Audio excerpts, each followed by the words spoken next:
नमस्कार, सीमास किचनमध्ये आपल्या सर्वांचं स्वागत आहे। आज मी उपवासासाठी नाश्त्याचा पदार्थ तयार करणार आहे। एकाच मिश्रणापासून 2 पदार्थ तयार केलेले आहेत। याचा रंग, टेक्स्चर अगदी भन्नाट आलेला आहे आणि चवीला तर अगदी जबरदस्त झालेले आहेत। आवाजावरून कळेलच की हे किती छान खुसखुशीत झालेले आहेत। मस्तच। एक तोडून बघूया। वरून खुसखुशीत आणि आतून मस्त जाळीदार असा झालेला आहे। मोजक्या साहित्यात तयार होणारा, करायला अगदी सोपा, कमी वेळेत होणारा असा हा पदार्थ आहे। यासाठी लागणार आहे 1 चमचा साबुदाणा। तुम्हाला जर साबुदाणा आवडत नसेल तर हा स्किप करू शकता, अगदीच ऑप्शनल आहे।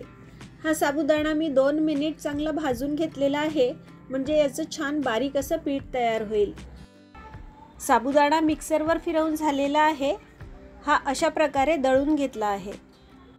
1 वाटी भगर घेतली आहे। याला बरेच जण वरी, वरई किंवा भगर असंही म्हणतात। तर ही भगर एका कोरड्या कपड्याला स्वच्छ अशी पुसून घ्यायची आहे। ही भगर तुम्ही कोणत्याही एखाद्या वाटीने किंवा कपाने मोजून घेऊ शकता। आता ही मिक्सरवर चांगली बारीक अशी दळून घ्यायची आहे।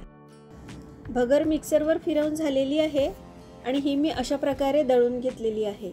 अगदी जास्त बारीक सुद्धा केलेली नाही किंवा जाडसर सुद्धा नाही, अशी रवाळ दळून घेतलेली आहे। गॅसवर कढई गरम करायला ठेवली आहे। यात 1 चमचा साजूक तूप टाकून घेऊया। तूप किंवा तेल काहीही वापरू शकता। यात 1 चमचा जिरे छान परतून घेऊया। यात 1 चमचा हिरव्या मिरचीचा ठेचा घालून घेऊया। हे सुद्धा थोडं परतून घेऊया। यात मी 5-6 हिरव्या मिरच्या आणि 1 आल्याचा तुकडा असं मिक्सरवर फिरवून घेतलेला आहे। आता यात पाणी घालून घ्यायचं आहे। हा मी 1 कप आणि अर्धा कप असं 1.5 कप पाणी घालून घेतलेलं आहे। यातच चवीप्रमाणे मीठ, अर्धा चमचा मीठ आणि इकडे मी हे थोडं सुकं खोबरं घेतलेलं आहे। 1 चमचा सुकं खोबरं घालून घेतलेलं आहे। हे अगदीच ऑप्शनल आहे, नाही घातलं तरी सुद्धा चालेल, पण हे खोबरं घातल्यामुळे आपला जो नाश्ता तयार होणार आहे त्याचा टेक्स्चर अगदी छान येणार आहे। आता ह्या पाण्याला चांगली उकळी येऊ द्यायची आहे। पाण्याला छान उकळी आलेली आहे। आता ह्यात आपण मिक्सरवर जे पीठ बारीक करून घेतलेलं होतं ते टाकायचं आहे। एका साईडला पीठ टाकत जायचं आहे आणि दुसऱ्या साईडला हे अशा प्रकारे मिक्स करत जायचं आहे। थोडं थोडं पीठ टाकून हे व्यवस्थित मिक्स करत जायचं आहे, म्हणजे यात गुठळ्या होणार नाहीत। अशा प्रकारे आता हे चांगलं मिक्स करून झालेलं आहे। आता हे चांगलं शिजवून घ्यायचं आहे। मिश्रण जर व्यवस्थित शिजवलेलं असेल तर आपला जो नाश्ता तयार होणार आहे तो सुद्धा अगदी छान तयार होईल। आता हे मिश्रण हळूहळू थोडं घट्ट व्हायला लागलेलं आहे आणि आता याचा एक छान गोळा बनायला लागलेला आहे। आता या मिश्रणाचा चांगला एक घट्ट गोळा होईपर्यंत हे मिश्रण शिजवून घ्यायचं आहे। एकसारखं हलवत राहायचं आहे।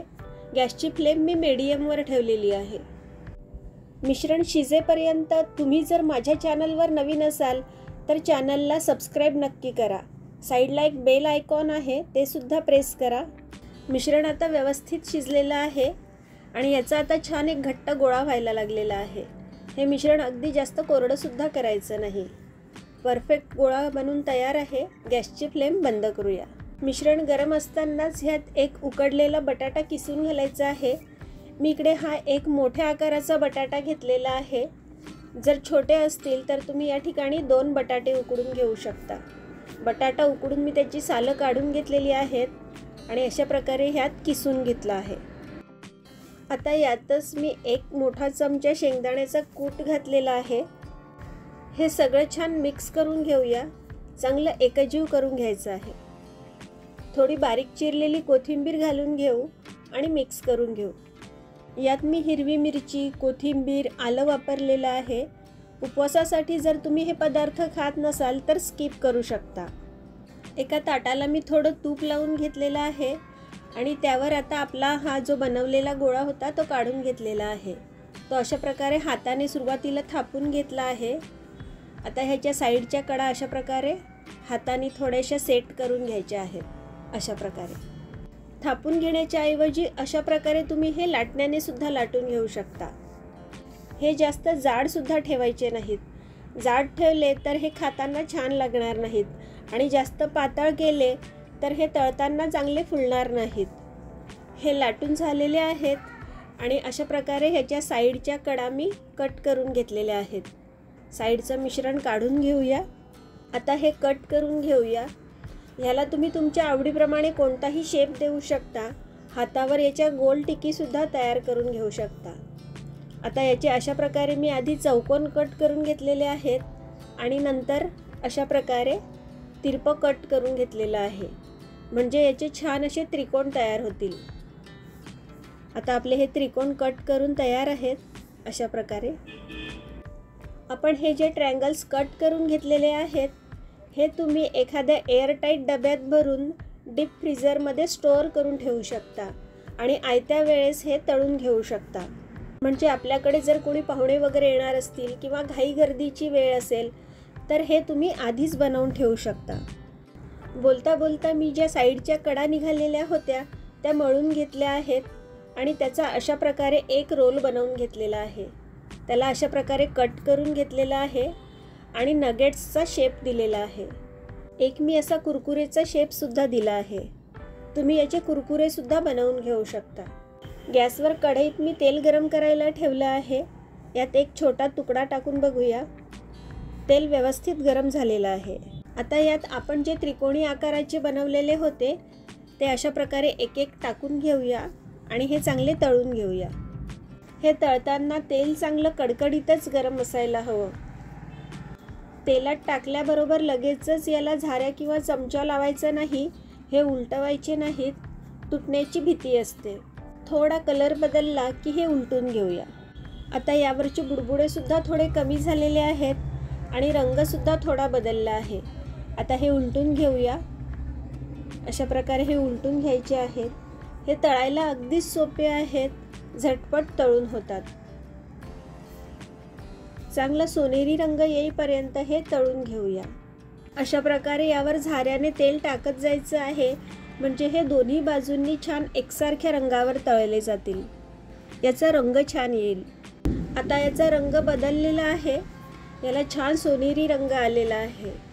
आपला हा नाश्ता तळून तयार आहे. आता हे काढून घेऊया. याला मस्त गोल्डन रंग आलेला आहे. आता हे तुम्हाला बघूनच कळेल की हे अजिबात तेलकट झालेले नाहीत. नगेट्ससुद्धा याच पद्धतीने तळून घ्यायचे आहेत. फक्त तळण्यापूर्वी तेल पुन्हा एकदा गरम करून घ्यायचं आहे.